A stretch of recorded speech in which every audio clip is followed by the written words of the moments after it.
Belakangan istilah city value atau cycle threshold value kerap disebut terutama saat seseorang dinyatakan positif terinfeksi virus corona menggunakan tes PCR atau polymerase chain reaction. City value adalah banyaknya jumlah siklus yang dihasilkan dalam mencari materi genetik virus dari sampel lendir atau hasil swab pasien COVID-19. Apakah city value ini dapat dipahami dengan mudah oleh masyarakat? Sebelumnya saya sudah mewawancarai Heri Setianto, salah satu penyintas COVID-19 yang sempat merasa bingung dengan hasil city value yang ia dapatkan dari hasil tes PCR dan membuat ia harus menjalani isolasi mandiri. Akhirnya saya coba di tes PCR juga. Nah, CT saya 10 berapa tadi? 10,77. Itu kan artinya, tapi tidak ada kondisi yang drop. Kondisi saya biasa aja. Apakah ini karena metabolisme dalam tubuh saya baik atau enggak, saya nggak paham gitu ya.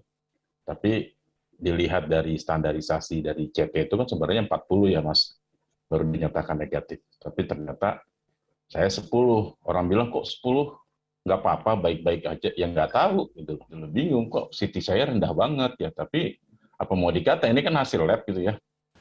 Dokter spesialis patologi klinik dari Fakultas Kedokteran Unair Surabaya, Fauka Aryani mengatakan pemeriksaan PCR menggunakan beberapa regen dan tiap-tiap regen memiliki perbedaan cut-off nilai positif dan negatifnya. Ada regen yang dinyatakan negatif apabila nilai city value-nya 40, 37, 36, bahkan ada yang 27. Yang perlu diperhatikan saat membaca city value adalah regen apa yang digunakan. Karena tiap-tiap regen yang digunakan itu punya beberapa perbedaan dalam mendeteksi target gen. Badan Kesehatan Dunia atau WHO menetapkan untuk pemeriksaan PCR harus menggunakan 2 target gen. Setelah menetapkan 2 target gen ini, maka yang harus diperhatikan berikutnya adalah ambang batas negatifnya. Apabila sudah dilakukan pengulangan siklus atau diputar bahkan sampai 40 kali dan ternyata belum menunjukkan signal fluorescence di dalam mesin, maka dapat diartikan sebagai negatif city value-nya. Nah sebaliknya kalau misalkan ternyata pada siklus ke-10 sinyal fluorescence-nya terdeteksi, berarti dia city value-nya 10 itu tadi, seperti itu. Nah city value itu berbanding terbalik dengan kandungan virus yang ada di sampel yang akan diperiksa, seperti itu. Jadi semakin rendah city value itu semakin banyak ya virusnya, seperti itu replikasi virusnya. Nah cuman kalau misalkan pada sampel pernafasan, catatannya kalau dari CDC itu tidak bisa dijadikan patokan keparahan derajat keparahan penyakit ya. Tetap gejala klinis itu monitoringnya dari vital sign seperti itu ya, dari laboratorium marker-marker laboratorium lainnya. Terkait nilai cut-off city value yang berbeda-beda ini, masyarakat tidak harus bingung karena yang menjadi patokan untuk terapi dan penanganan COVID-19 adalah gejala klinis yang muncul. Sekali lagi bukan nilai city value.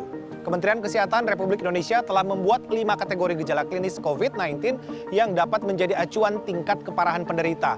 Dimulai dari asimptomatik atau tanpa gejala, kemudian mild atau bergejala ringan, moderate atau gejala sedang, severe, gejala berat, hingga kritis.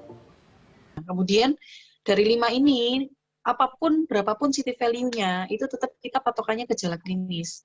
Kalau orang city value-nya 17 misalkan ya, tapi dia gejalanya mild, hanya flu-like syndrome misalkan, hanya ringan-ringan saja, ya itu tetap boleh isoman, kemudian terapinya simptomatik aja, misalkan obat-obatan flu ditambah dengan vitamin, nutrisi yang baik, seperti itu. Nah, tapi ada orang yang misalkan city value-nya 27, tapi dia harus menggunakan ventilator. Nah, seperti itu tergantung tetap apapun interpretasinya, berapapun city value-nya, lab akan mengeluarkan hasilnya positif dan negatif. Seperti itu.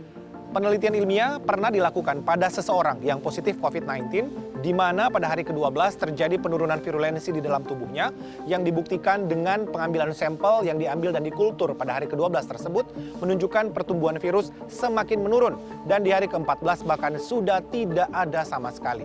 Dari sinilah kemudian dapat diambil kesimpulan dan acuan bahwa isolasi mandiri bisa dilakukan sampai hari ke-10. Bila masih bergejala, dapat ditambah 3 hari, sehingga pada hari ke-14 sudah bisa beraktivitas seperti sedia kala. Kalaupun misalnya dilakukan tes PCR dan hasilnya masih positif, sifat virusnya itu sudah melemah dan sudah tidak punya kemampuan untuk menularkan lagi kepada manusia. Arman Helmi, Galuh Prestisa, Jakarta.